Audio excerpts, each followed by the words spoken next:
मैं मध्यम वर्ग से आता हूं। मैं मध्यम वर्ग से आता हूं। इस देश की अर्थव्यवस्था में महत्वपूर्ण भूमिका निभाता हूं। फिर भी सरकार किसी की भी हो दोस्तों, हमेशा बस में ही ठगा जाता हूं। मैं मध्यम वर्ग से आता हूं।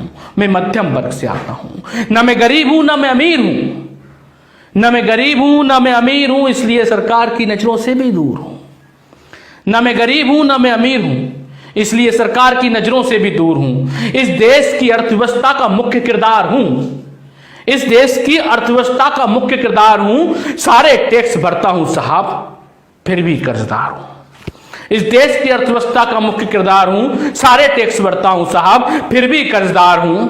कुछ तो मेरे लिए भी होगा संविधान में साहब, देखिए ना, मैं भी मजबूर, बेबस और लाचार हूं। मैं मध्यम वर्गीय परिवार हूं। छोटा मोटा व्यापार करते हैं साहब, उसी से अपना घर परिवार चलाते हैं। छोटा मोटा व्यापार करते हैं साहब, उसी से अपना घर परिवार चलाते हैं। कुछ भी तो नहीं मांगते आपसे, ना कर्जा माफ कराते हैं। अरे किसी का लाखों का तो किसी का अरबों का ऋण माफ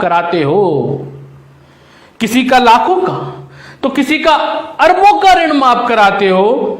मेरा तो किसी योजना में जिक्र भी नहीं करते साहब, कौन सी दुश्मनी निभाते हो। मेरा तो किसी योजना में जिक्र भी नहीं करते साहब, कौन सी दुश्मनी निभाते हो। अरे व्यापार संकट में हो तो भी मैं किसी के सामने हाथ नहीं फैलाता हूं। भूखा रहकर उपवास के फायदे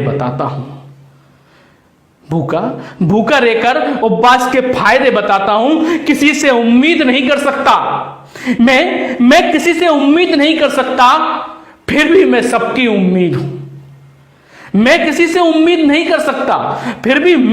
उम्मीद हूं। बाजारों की रौनक मुझसे है साहब, मैं ही दिवाली हूं, मैं ही ईद हूं। जो जीएसटी आपको आज तक समझ ना आई, हम हमारी बात नहीं कर रहे, आपको भी समझ में नहीं आई साहब। जो जीएसटी आपको आज तक समझ ना आई, हम उस पर काम करते हैं। आपके वेतन और भत्ते समय से निकल सके, इसलिए टैक्स भरते हैं। गरीबों के हितों की योजनाओं का हम स्वागत करते हैं। फिर भी आप सब हमें नजरअंदाज करते हैं। बस एक निवेदन करना चाहता हूं साहब कि मध्यम वर्ग पर भी कुछ ध्यान दीजिए, कि अमीरों और गरीबों के बीच का पिसता हुआ दर्द हूं। मुझ पर भी ध्यान दीजिए साहब, मैं मध्यम वर्ग हूं।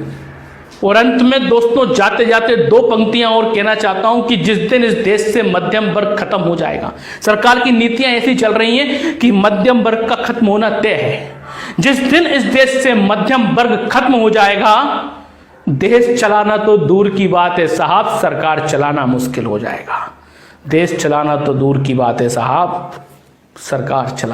हो जाएगा।